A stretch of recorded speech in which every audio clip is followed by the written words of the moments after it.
Sylvester Stallone says out with the old and in with the new. And in with the old again.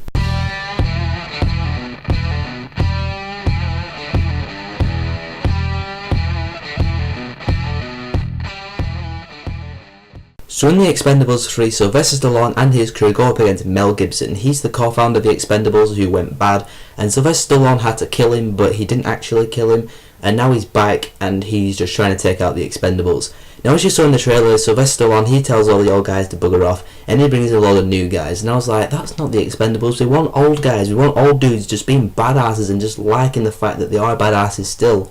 And in this film you still do get some of the badassery of the old guys, but like the middle part of the film, for about 45 minutes, it concentrates on the young guys, and that just, I didn't really like that. Plus it's slowed down as well. Yeah, you start out with 2 action sequences, like one and then you have the other, but it just slows down to go with the young guys, but then it picks up a lot and goes to the massive climactic battle, which was awesome. The end fight, I'm going to start out this review by talking about the end of the film. The end battle was awesome. We have tank explosions, knives going over people's faces, we have guns, testosterone and awesomeness. I don't know why I said testosterone, but anyway, it's just awesome. The last fight is awesome.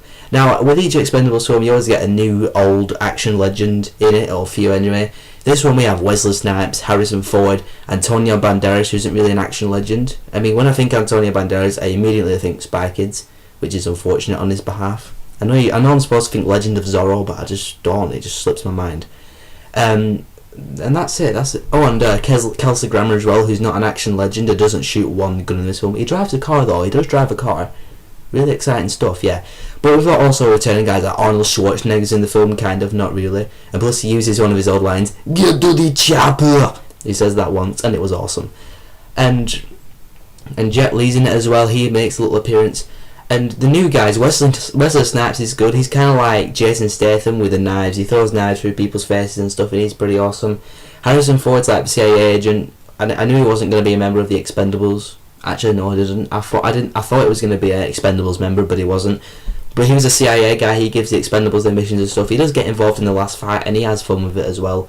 Antonio Banderas, he annoyed the shit out of me. I mean, like, he's like the comic relief of this film. He's like going to Sylvester Stallone. He goes up to all the crew and starts like talking them to death. He's saying all his stuff, but eventually he actually proves that he's pretty badass. Where he has like an AK-47 in one hand, and he's just shooting them all like that, and then they all just fall down. He does prove himself to be good though, but you can't help with the fact he did annoy you in some scenes. The rest of the Expendables, they're still the Expendables, they still kick ass and they still take names. It's pretty good.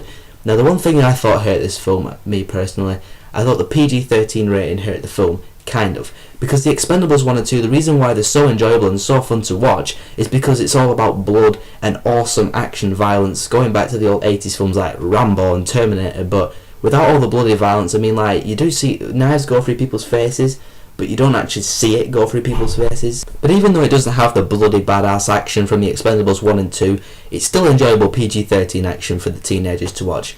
Now, one thing I have to touch about is Mel Gibson.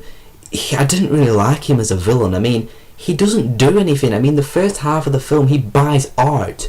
And it only happens twice, which shows how slow the film is. He buys art. And I know he's supposed to be like a ruthless arms dealer, but it just doesn't really show that much.